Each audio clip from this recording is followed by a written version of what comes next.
I don't necessarily agree that it was an aha moment for me. Like, Laura, I don't like that. I do like to look at the template. Oh, look at that.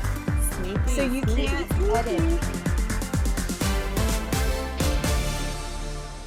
On the PLG Teardown, we'll disassemble some of our favorite SaaS products, but with a focus on product-led growth. We're here to examine what works and what could be better, and hopefully spark some lively debates amongst us that get other product and growth leaders engaged. We'll view the products we put in front of you through the lens of our 6 PLG principles and rate how effective it is at driving product-led growth. So keep watching till the end to see how each product measures up. We've got 3 product leaders, Nicole, Laura, and myself, here today to kick this off. With 45 million users, Miro enables teams to collaborate virtually anywhere at this point. The company promises to accelerate team productivity by bringing our beloved whiteboard into a virtual setting. Super well loved, rating of 4.8 on G2, and well-known example of PLG. But no product is perfect, right? So let's go ahead and break it down. Let's tackle the first principle, which is sign up. 1, it's a free product, so that checks off box number 1. 2, we've signed up and it wasn't too hard.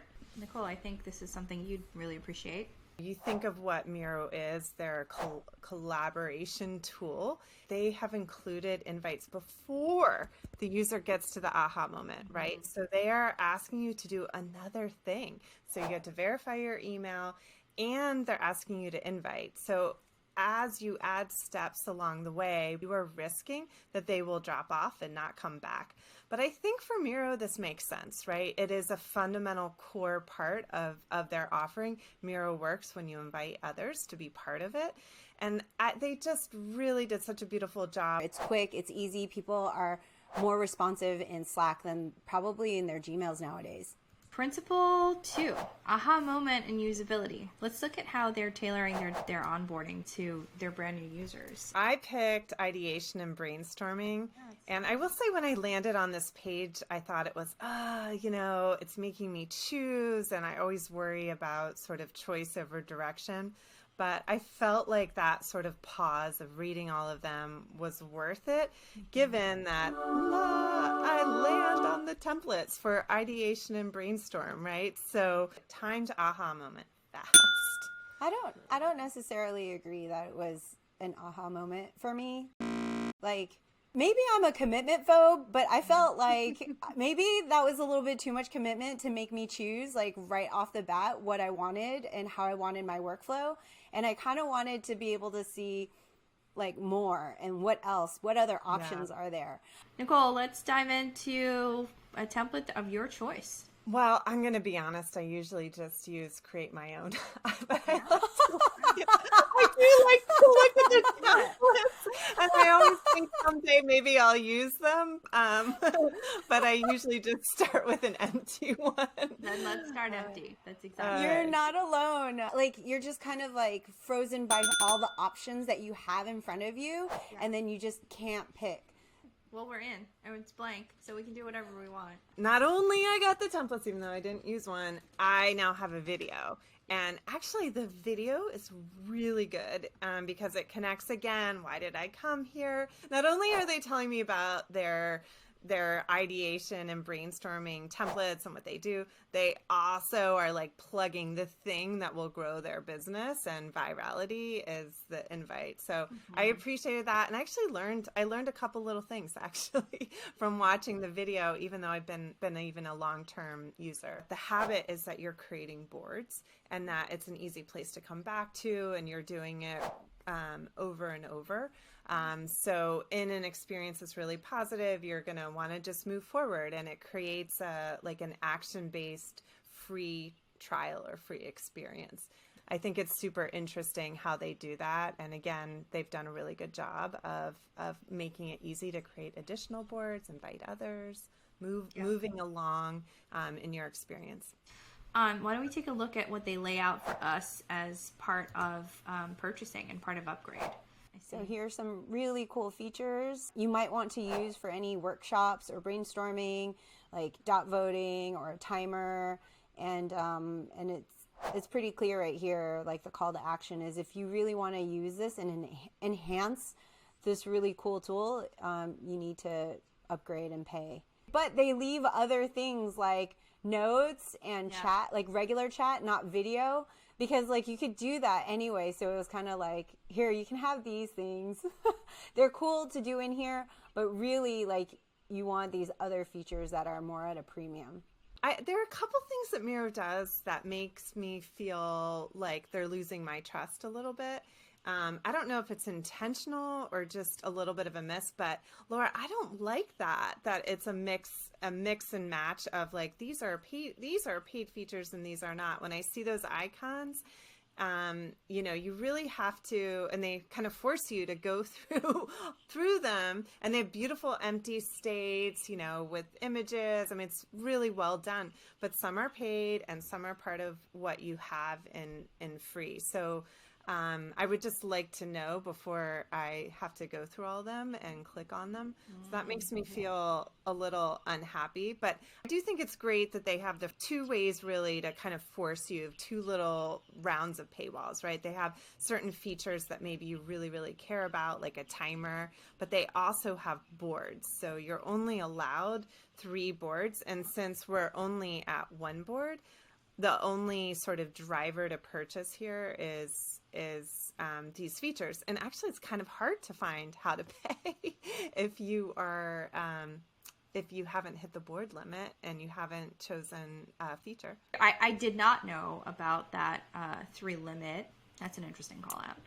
I think it was a UX strategy maybe, and yes, like they lose a little bit of trust, but I also think you wouldn't explore as much and learn about the actual feature unless you click on it. Like you even said, like you wanted to be able to see that it's not available, so then you wouldn't have to click on it. And that's not what we want. We actually want people to click on it and then see, oh, I can't use this with my free account. Maybe I should buy. I've gone ahead and I created 3 boards, and let's take a look at what happens from this point on.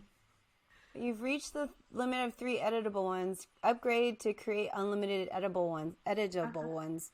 But if you create a team board, is that okay? Oh, it looks like I can edit. Yeah. Whoa. Whoa. All right. Now is your trust being lost a little bit? That feels a little strange, right? It's 3 boards, yet there's the caveat. A pretty significant one. Yeah. Wait, you can edit this, right? Yep. Yeah. What was the difference? Was it private boards? You're not allowed, you have a maximum of 3 private boards? Look at that. I've got 4 in the team. Oh wait, one is view only. Hold on. Oh, look at that. Sneaky. So you can't edit. They converted one to view only. That does How can you not change feel good. I don't think that feels good. It feels like a little bit of a surprise, right? Yeah, it is. Mm-hmm. It depends. It could be like, oh, this is awesome. I can create another one.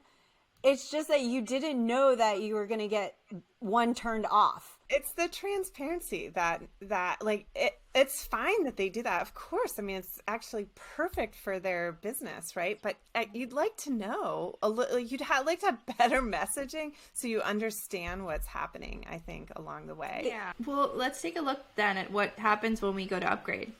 Transparent pricing. Yep. They're highlighting obviously the one that they want most people to select and to purchase. Definitely some data behind that. I do like that it has all this information. I just prefer that matrix view down below. This is all like lots of words. I have a sense Nicole might have some thoughts on that. I know. We looked at this before. I'm like, I hate it. The content is great and I love it. Laura, I totally hear you. Like you can double click, like you can get really into it. Theoretically double click because you can't, because this is a scrolling modal. a scrolling modal in the middle with tons and tons of words and tons of content. On a really big screen, I did try it on a bigger screen. I'm okay with it because you're not scrolling as much, but on a small screen, like Christine, how you have it, I think it's, I don't want to make it hard for my user to be able to do this comparison. I think it's important. We've got one more principle that we didn't cover, which is maybe Nicole's favorite, virality. This is beautiful. I mean, because they know invites are so important. I mean, we know that at Pendo. We know that people who've bought are 11 times more likely to have invited someone than others. I also love they have last activity, what are the board and the number of board accesses that they have, what their status is, permissions. You can get a lot of information. And what happens a lot of times when we've all been victim to this at work is somebody invites you and you miss it, it goes into spam, or you're too busy and then it expires. They've really doubled down on something that's critical to their product, but also virality. Moment of truth, right? Provide an overall rating based on how the product fulfilled our 6 principles that we went through today. Nicole, start with you. Love Miro. They are masters of virality. Their invite and sharing is really, really something to emulate and something I hope we do emulate at Pendo. But I will say I do feel the lack of transparency. It really created a little bit of lack of trust. So I would say that's a little bit of a negative. I'm going to give it the 4. If they can figure out how to, get my trust back, I'll bump them up to 5. Little better messaging on the paywalls. Very fair. Laura. So they have just the right amount of access for true experience for collaborative whiteboarding, but they hold back enough to encourage a company to purchase it for all the bells and whistles. I mean, yeah, I could ding it, but the score would just be like 4.999. So let's just say it's fine. Thank you, Laura. Thank you, Nicole. This is fun. That's a wrap for our first episode of the PLG Teardown. For more product-led goodness, head to our product-led hub where you can find more best practices and our certification courses. See you next time on the PLG Teardown.